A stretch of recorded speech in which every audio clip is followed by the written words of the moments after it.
Muy buenas tardes a todos, gracias por venir. Mi nombre es Montserrat Quintana, soy licenciada en Psicología. Y mi objetivo esta tarde es que ustedes puedan entender la relación que hay entre psicología y buceo. Y cómo con unas herramientas muy simples podemos minimizar el riesgo de accidentes en este deporte. Bien. Cuando me hice la estructura en mi mente de cómo iba a presentar esta charla, la dividí desde lo más importante a lo importante, pero teniendo en cuenta de que teníamos que empezar desde el principio a detectar esos indicios de peligro para saber pararlos a tiempo. Y por eso mi primera diapositiva es la importancia del briefing. En la importancia del briefing tenemos que tener en cuenta de que nuestro objetivo sería minimizar el riesgo de accidentes de buceo. Además, detectar qué síntomas o qué señales tiene nuestro compañero, nuestro alumno o nuestro cliente para saber pararlos a tiempo y para poder encauzar ese problema. Así que nuestro objetivo sería empoderar a esa persona. Yo he elegido una expresión que siempre tenemos, que es la información es poder. Y esta expresión siempre se utiliza de manera egoísta. Y hoy quiero darle la vuelta a la tortilla a esta expresión. ¿Por qué? Porque nosotros somos los que en principio queremos empoderar a nuestro alumno, a nuestro compañero, a nuestro cliente. Y para eso tenemos que darle toda la información que nosotros podemos darle en relación a la inmersión de ese día. ¿Qué objetivos queremos obtener en una inmersión? Se me ocurrieron 4, pero el principal de todos sería: nunca debemos llegar a un accidente de buceo. Pero entre otros podemos mirar que podemos querer que mi compañero tenga una experiencia agradable, que mi cliente tenga una experiencia agradable, además fidelizarlos a nuestro club. Si somos ecologistas, queremos dar visibilidad a esa problemática tan grande que tenemos en nuestros mares como es el vertido de basura, o además enseñar la fauna y la flora de nuestro archipiélago. Bien, para empoderar a esa persona, ¿qué información tenemos que dar? La primera vez que yo tuve un briefing, o que me lo dieron, recuerdo que fue tal la cantidad de información que yo pensaba, no se me va a quedar. Pero en realidad esa información que me estaban dando me sirvió, pero a los pocos minutos, porque me estaba dando cuenta de que yo no iba ciegas a esa inversión, que tenía todo lo necesario para poder actuar de manera segura. Entre la información que podemos dar, tenemos el recorrido de la información, de la inmersión. Esto es imprescindible. Y además, si nos apoyamos de un mapa, de un dibujo, de un mapa 3D, esta aplicación va a ser mucho más fácil, porque vale más una imagen que 1000 palabras. La duración de la inmersión. Algo tan tonto como que a mí en un viaje a una isla me dieran con señales cómo iba a ser la inmersión, el tiempo de fondo, cómo estaba el agua, pero no me dijeran que yo iba a estar 40 minutos en una soya con la mar revuelta, a mí me chafó la inmersión. Esto también es importante. ¿Cuánto tiempo vamos a estar hasta el punto de inmersión? ¿Cuánto tiempo vamos a estar en el fondo? En el caso de un bautizo, en el caso de un curso, si encontramos mar con un poco de corriente, ¿qué debemos hacer? ¿Cómo vamos? ¿Qué plan B tenemos para todo esto? Además, es muy importante dar información sobre detalles aparentemente sin importancia para personas que ya hemos hecho 2, 3, 4 inmersiones. Para una persona que es su primera inmersión, que es un bautizo de buceo, la sensación del oído con la presión del agua, el ruido que hace el tímpano al compensar. Además, el ruido de las embarcaciones que van por encima de nosotros. Realmente puede producir bastante miedo no saber de dónde viene ese ruido. También esto, comentarles que el ruido que nosotros vamos a sentir, lo vamos a notar en nuestro alrededor. No vamos a ver en qué dirección viene. Esto es muy importante que nuestro compañero, nuestro cliente lo sepa. Además, también tenemos que comentarles, sobre todo si es una persona no canaria o es una persona que va a estar a 3, 4 metros en invierno, qué temperatura va a encontrar abajo. Porque no es lo mismo estar en superficie que estar a 4 o 5 metros. El frío se nota. ¿Y por qué es importante explicar esto? Pues muy sencillo. Nuestra mente y nuestro cuerpo están unidos. Y ante una reacción de miedo, la mente no distingue si este miedo es real o es imaginario o está producido por nosotros. Bien, si nosotros tenemos cierto miedo y empezamos a temblar por ese miedo, sobre todo una persona que venga con una mala experiencia previa a esa inmersión o un estrés postraumático, y además lo metemos a una temperatura de un agua de invierno que puede estar a 17, 18 grados en invierno, ¿qué va a hacer, o menos, qué va a hacer el cuerpo? Va a empezar a temblar para intentar controlar esa temperatura corporal. ¿Qué va a hacer nuestra mente? Va a detectar que nosotros tenemos más miedo todavía por ese temblor. Algo tan tonto como esto ocurre, y ocurre con mucha más frecuencia de lo que nosotros nos imaginamos. Y cuando vemos una persona que está temblando de frío, esa persona puede percibir que no es frío, que es miedo.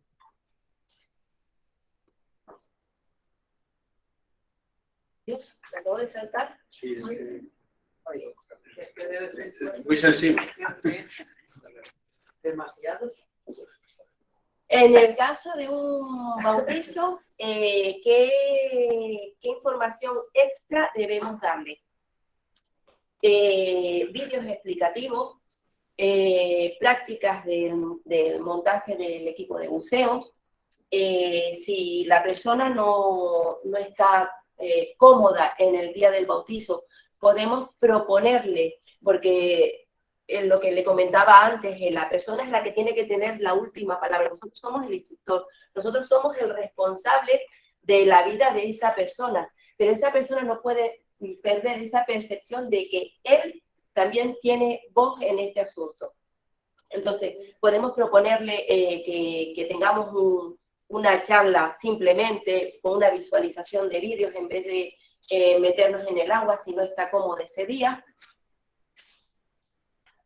Bien, si existe un trauma previo, esta es la parte más delicada de la formación de una persona.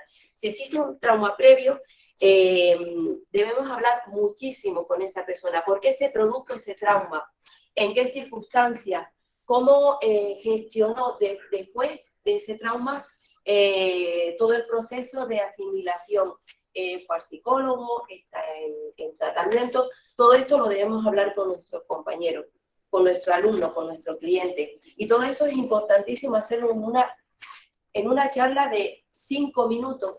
Un briefing no debe de durar más de 5 minutos para una persona sin una circunstancia especial. Si una persona que ya tiene un trauma previo, sí que puede durar y debe durar un poquito más, pero con 5 minutos sería suficiente para tener un briefing en condiciones. Bien, teniendo en cuenta de que, a no ser que seamos psicólogos, ninguno debemos de meternos en un berenjenal, sí podemos tener unas pautas muy simples, que además son de sentido común, para poder ayudar a nuestro compañero, para poder ayudar a nuestro cliente, en un momento determinado en el que veamos que pierde su centro, que pierde su calma. Por eso digo que una pequeña conversación puede marcar la diferencia entre una inmersión segura o una inmersión con problemas. Esto tenía que ponerlo porque me parecía interesante y es la definición del DSM-4 del manual para enfermedades mentales sobre estrés postraumático. Y se define como a ver si lo encuentro, se refiere a acontecimientos traumatizantes relacionados con muerte, lesiones graves o amenazas para la integridad física de la persona o de los demás. Ante esa situación, la persona reacciona con horror, indefensión o temor intenso. Y este temor es tan real como el que vivió en el momento del trauma, que no se nos olvide nunca esto. Esta persona, en el momento de pánico, ya no razona, porque ahora lo voy a explicar, se activa una serie de mecanismos de nuestro cerebro que nos nubla la razón. Y ante un ataque de pánico, una persona, todos vamos a reaccionar de dos maneras, porque seguimos unos patrones mentales que son comunes a todos nosotros. Y si alguien ha sufrido un ataque de pánico o un estrés intenso, se va a ver reconocido aquí. Ataque o defensa y huida. Y esta es la más peligrosa cuando estamos a 20 metros debajo del agua. Bien, ¿por qué ocurre esto? Porque en nuestro cerebro hay una estructura, este es el cerebro humano, esto estaría colocado aquí estarían los ojos, hay una estructura encargada de las emociones primarias. Esa estructura se llama, no sé si se verá al fondo, pero por lo menos que se vea en pantalla, se llama amígdala cerebral. Y es algo tan chiquitito como esto, tiene una forma de almendra. Y por aquí es y aquí es donde se procesa todas las emociones primarias como son el miedo, la rabia, el asco, que son emociones adaptativas. Y decimos adaptativas porque nos ayudan a sobrevivir ante una situación de peligro.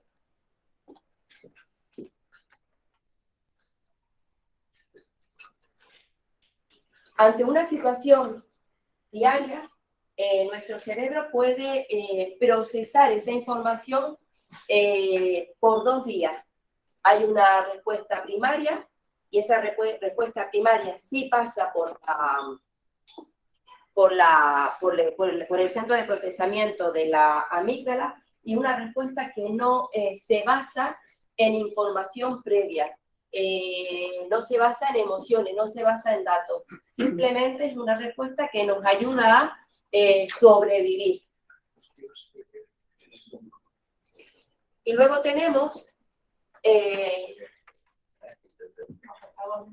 sí, a mí me acaban de matar porque no veo bien.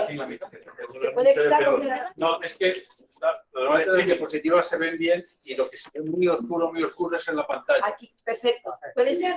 Sí, sí, así como estaba, desde fuera, los 80 que hay fuera, no le están viendo bien. Lo ven mal, pero se ve suficiente. Sí, sigue, perdón. Perdón. Estaba probando a ver. Bien. Hablábamos de la respuesta primaria, que no pasa por el centro de procesamiento de emociones, que está localizada en el área frontal, sino por la amígdala. Voy a poner un ejemplo. Estamos cruzando un paso de peatón y vemos por el rabillo del ojo que se acerca un coche y que no tiene intención de parar. ¿Qué es lo que hacemos automáticamente? Corremos. Huida, escape. Para ello no hemos necesitado saber si me viene bien o mal que el coche pare o que no pare. No hemos pensado si hay delante alguien a quien podamos empujar. No necesitamos esa información. Tenemos que salvar, tenemos que protegernos a nosotros mismos. Y eso ocurre con estas respuestas primarias. Son esas respuestas que realizamos, no me salía la palabra, sin necesidad de pararnos a pensar ante una situación que consideramos de peligro. Ojo, y digo bien, una situación que consideramos de peligro. ¿Por qué? Porque no necesariamente tiene que ser una situación real de peligro. Puede ocurrir que cuando...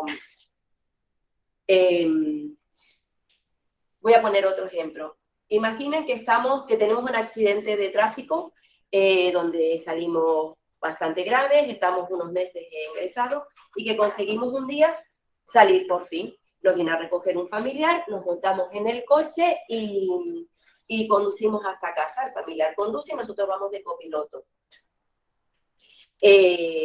Alguien se da el paso y nosotros tenemos que frenar, simplemente frenar.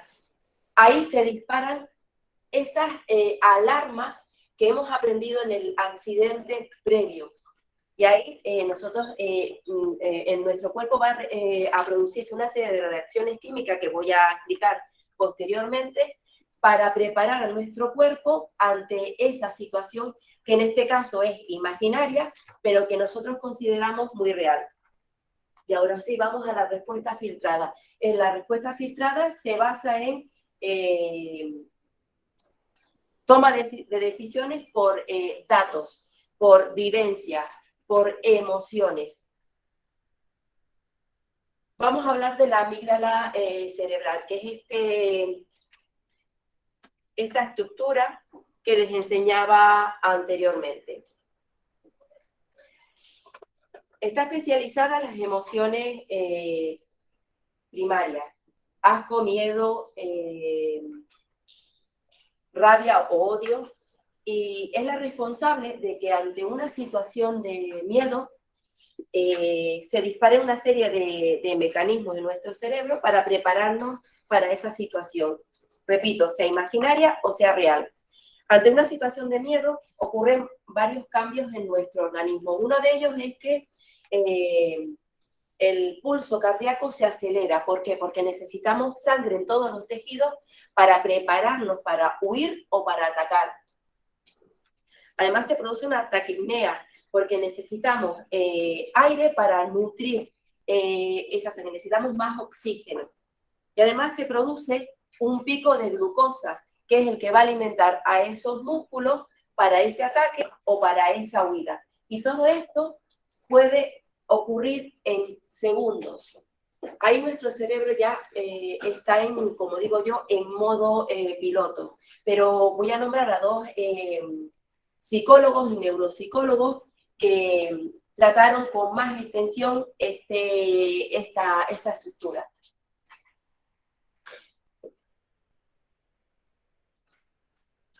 Uno de ellos fue Joseph Ledoux, que fue un neuropsicólogo de la Universidad de Nueva York, que descubrió la importancia que tenía la amígdala, el peso que tenía la amígdala en nuestras emociones. Y por qué actuábamos como actuábamos ante una situación de peligro. Luego, el psicólogo también americano y norteamericano, Goleman, acuñó el término el secuestro de la amígdala. Yo creo que es una de las expresiones más acertadas que podemos tener en psicología, porque realmente nos secuestra una emoción, que es la emoción de pánico que podemos tener ante un miedo. Bien, les comentaba al principio que sin ser psicólogo podemos tener una serie de herramientas muy sencillas que podemos utilizar para poder ayudar a nuestro compañero, a nuestro alumno, a un cliente que viene un día a hacer un bautizo de buceo, pero que sin embargo cuenta que tiene un miedo enorme porque tiene una mala experiencia. Y yo siempre digo lo mismo, si realmente las terapias funcionaran desde la primera sesión, los psicólogos serían de oro. Por eso tenemos que ser muy cautos a la hora de asesorar o de aconsejar a un compañero. El mejor tratamiento es el preventivo. Si no lo vemos claro, si nuestro compañero no está comportándose como se comporta normalmente, Si la persona que nos está hablando presenta signos corporales o verbales que nos da indicios de que no está preparado para una inmersión ese día, por favor, cancelemos esa inmersión, porque hay accidentes no solo en buceadores experimentados de muchos años, hay accidentes que se producen en bautizos, y eso es gravísimo, porque se puede prevenir, se puede evitar. Bien, también quería hablarles sobre un término que es la asertividad, y es la capacidad de poder expresarnos, de poder hablar sobre lo que sentimos en ese momento de una manera agradable, sin estrés, sin violencia. ¿Y por qué quería tocar este tema? Porque cuántas veces no tenemos ante nosotros un amigo, un compañero que nos invita o que nos dice vamos a hacer esto, y nosotros por compromiso no le damos el no por respuesta. Muchísimas veces. ¿Cuántas veces no nos hemos visto apurados en una inmersión porque no supimos a tiempo parar? Muchísimas veces.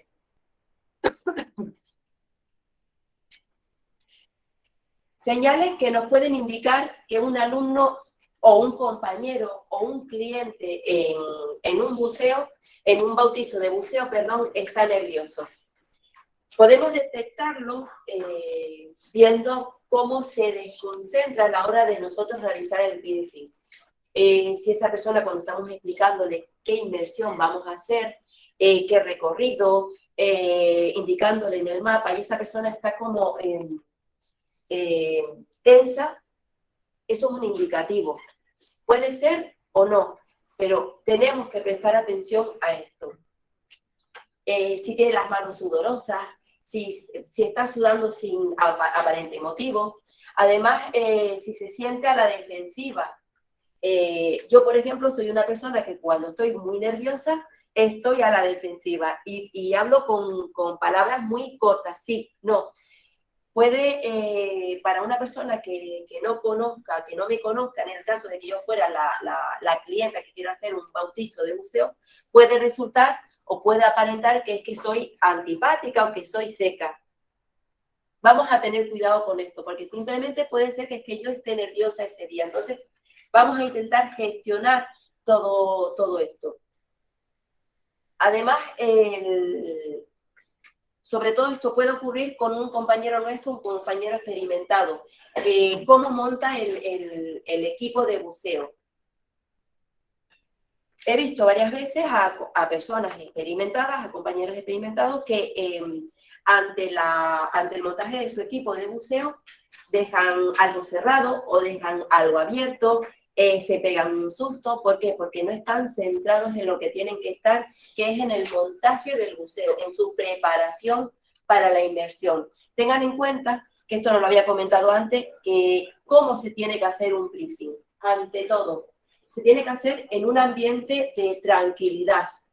No se debe hacer cuando ya tenemos el neopreno puesto a 40 grados en verano. No se debe de hacer cuando alguien nos está llamando. Sí, espera, y claro, vamos a hacer esta inmersión. Sí, un segundito.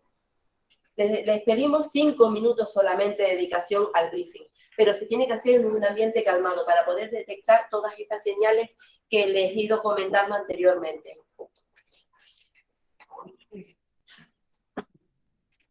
Y como ya les comenté antes, ante una situación de peligro, nosotros no vamos a detectar si ese peligro es real o si está en nuestra mente.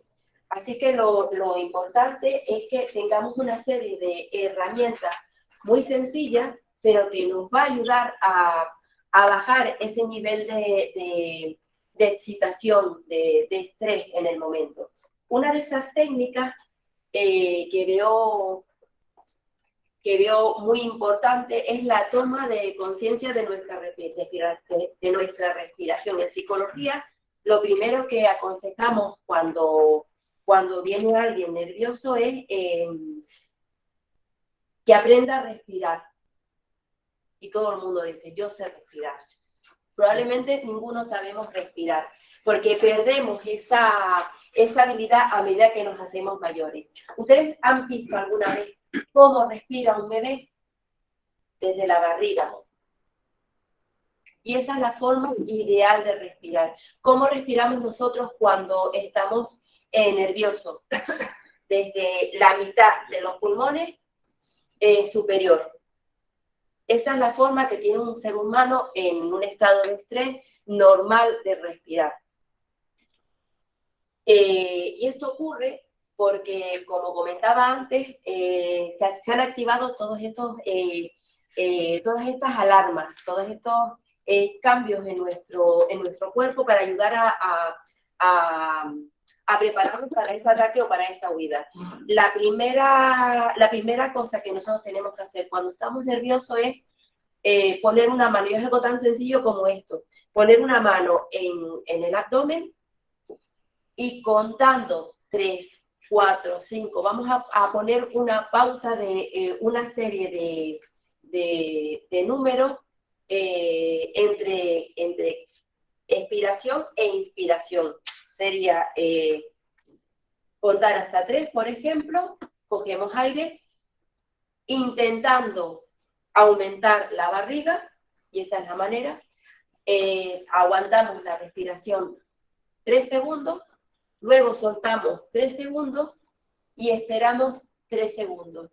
Este ejercicio tan simple, realizado varias veces, está demostrado que disminuye los niveles de excitación, de estrés en el cuerpo. Y además se puede hacer fuera del agua y dentro del agua. Bien, otra de las herramientas que yo tengo y que además funciona es el aislamiento sensorial. Es muy importante cuando vemos a una persona que está nerviosa, pero que aún así quiere entrar al agua, que tengamos un diálogo con ella y que acordemos una serie de señales para saber que esa persona está bien o que se encuentra regular, pero que va a hacer sus ejercicios de respiración, o que no consigue calmarse y que por favor súbeme a la velocidad que tiene que ser con nuestra parada reglamentaria y obligatoria, pero súbeme. El aislamiento sensorial consistiría en, sobre todo cuando estamos debajo del agua, centrarnos en cómo respiramos, en el ruido que hace el regulador a la hora de respirar. Sería cerrar los ojos o ponernos la mano delante de la gafa para evitar distracciones y centrarnos en cómo respiramos. También lo vamos a mezclar con esa pauta de respiración que les he dicho previamente. Respirar durante 3 segundos, aguantar esa respiración, soltar y volver a empezar. Todo esto indicándole a nuestro compañero que me encuentro mal, voy a hacer los ejercicios, o me encuentro mal, súbeme. Bien, y ahora no quería dejar pasar la recomendación de terapias que actualmente están funcionando, sobre todo para personas que tengan estrés postraumático, que son las más peligrosas que vamos a encontrarnos en nuestro centro de buceo, en un bautizo o como compañeros, y que tienen que estar guiadas de la mano o de un psicólogo o de un profesional titulado de la terapia. La primera de ellas es el mindfulness, y aquí me gustaría nombrar a una de las precursoras de esta técnica, que es Maite Miró, profesora de la Facultad de Psicología de la Universidad de La Laguna, y una de sus máximas es que, como es sabido, los problemas o dilemas no pueden ser resueltos desde la mente condicionada en la que surgen. Es decir, tú no puedes intentar quitar un problema de tu mente cuando estás nervioso, cuando el síntoma de ese problema es ese nerviosismo que tienes ahora mismo. ¿En qué consiste el mindfulness? Es en prestar atención en el aquí y en el ahora. se explica cómo vaciarnos de nuestros problemas. Esto es complicado, lo sé, pero a medida que vamos practicando, se llega a conseguir de una manera además relativamente fácil. Esta práctica se tiene que realizar 2 o 3 veces a la semana, una media de 45 minutos aproximadamente para conseguir resultados eficaces y rápidos. ¿Qué es vaciarnos de nuestro problema? Es algo tan simple, y aquí les digo que el mindfulness se puede practicar una vez que dominemos la técnica en cualquier sitio. Consiste en centrarnos en el acontecimiento actual. Pongo un ejemplo. Estoy medianamente nerviosa, ya yo vengo de un trauma previo, pero decido entrar a bucear con mi compañero o con mi compañera. Según la terapia que yo llevo tiempo realizando, practicando, sé que tengo que centrarme en lo que estoy viendo en el momento. Es decir, en algo tan simple como esa ola que parte en el agua previa a yo entrar. Esa sensación del agua fría en los pies a medida que voy entrando.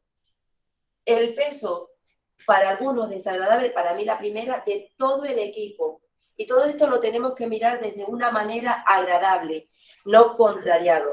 Y todo esto, por supuesto, poniéndolo en práctica. No se va a conseguir a la primera ni a la segunda. Habrá muchas veces que dices tú una tontería y no funciona, pero realmente funciona. Y hay estudios que lo avalan.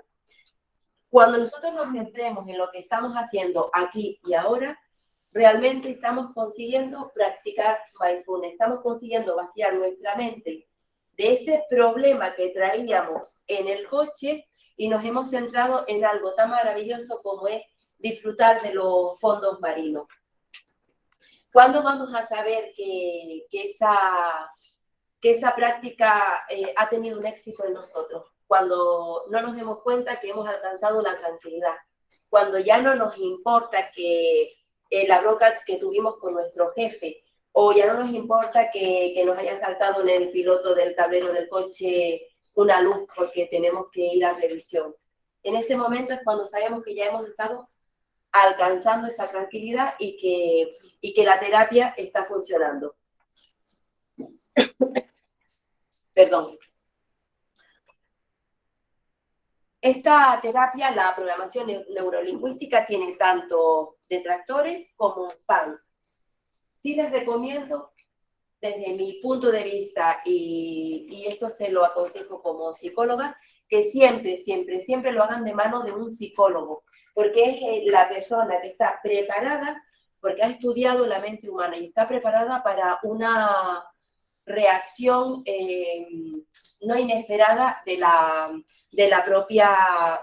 propio tratamiento. Voy a resumirlo de una manera lo más sencilla posible porque es un tratamiento bastante complicado. Consiste en cambiar nuestros patrones del subconsciente. Les hablaba de esta persona que había tenido un accidente automovilístico, que había estado 2 o 3 meses muy grave en el hospital y que había salido. Y que el simple hecho de ver un coche les provoca ansiedad y no se pueden subir en él. Lo que hace el terapeuta es, por una serie de movimientos de ojo, movimientos corporales y práctica de sensación de tranquilidad, anclar, y esa es la palabra, anclar una emoción positiva frente a una emoción negativa. Y voy a poner un ejemplo. Tengo ansiedad, me tengo que subir al taxi porque tengo que ir 50 kilómetros y no puedo ir caminando, pero tengo ansiedad. Con mi terapeuta, con mi psiquiatra, hemos acordado que una señal que me va a hacer a mí entrar en esa tranquilidad, en ese estado de tranquilidad, es golpearme en la boca del estómago. Realmente con esa práctica previa, junto con el psicólogo, vamos a conseguir que a lo largo de nuestras prácticas lleguemos a bajar esa intensidad de estrés y lleguemos a poder entrar en un automóvil, incluso a volver a conducir nosotros mismos.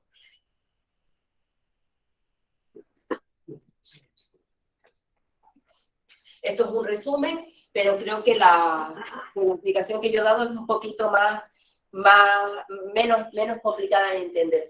Cambiar una emoción negativa por una emoción positiva, por medio de unos ejercicios que nuestro terapeuta nos va a dar en consulta y que nos va a ayudar a que fuera de consulta podamos hacer este cambio emocional. Yoga, ¿quién no conoce, quién no ha hablado o quién no le han hablado, perdón, de esta terapia? Esta terapia tiene múltiples beneficios para nuestra salud, desde el aumento de la calidad del sueño, bajada de peso, control de peso. Además, se ha demostrado que los niveles de azúcar en sangre se regulan, baja las pulsaciones cardíacas, todo esto con una práctica de 2-3 horas a la semana de yoga. ¿A quién le recomiendo entonces esta terapia?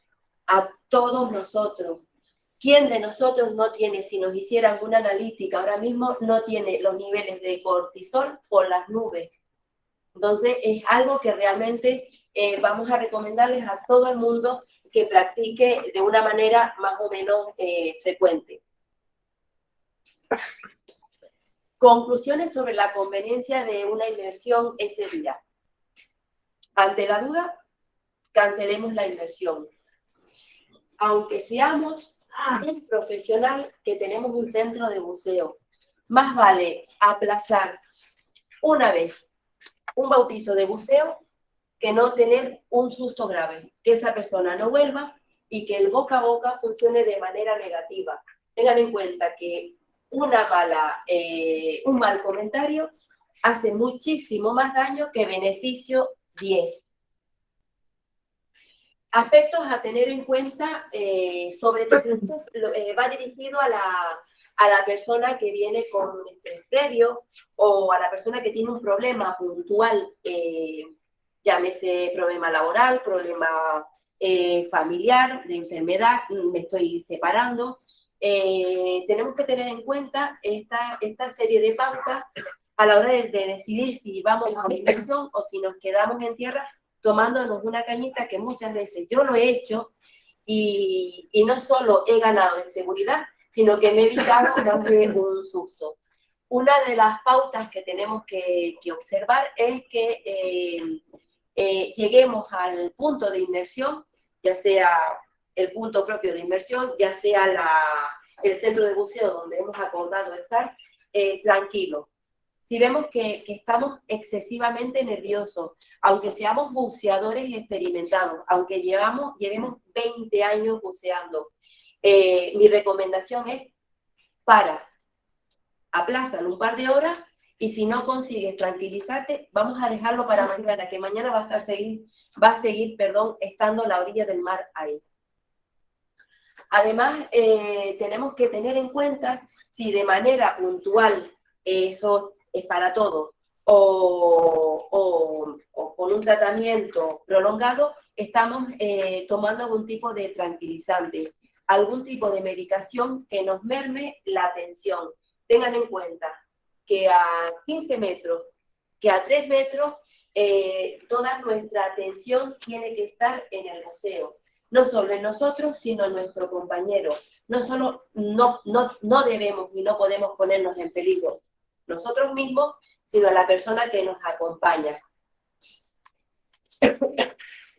Perdón. Recuerden que hablaba antes de la asertividad, de esa importancia a poder expresar, a poder decirle al compañero, a nuestro profesor, al instructor de turno, que no estamos preparados hoy para bajar a bucear. Si tenemos una cierta corazonada, si nos montamos en las olas y por mucho que nos diga el instructor que no nos preocupemos, que nos tiramos, que a 2 metros el mar está como una plancha, pero nosotros no lo vemos, por favor, cancelémoslo, porque nos vamos a evitar problemas.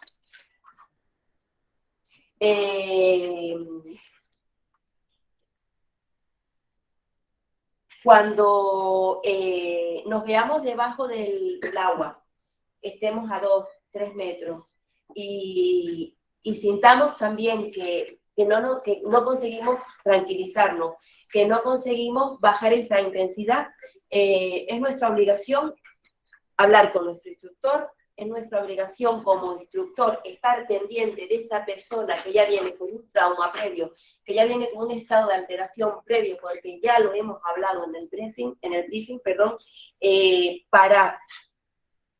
No pasa nada, lo dejamos aquí, volvemos a tierra y mañana si quieres lo intentamos, o lo intentamos la semana que viene, si es que no pasa nada. Si es que más vale hacer 20 prácticas, pero conseguir un compañero de buceo en condiciones y seguro, que no pegarnos un susto en un momento determinado a 3 metros.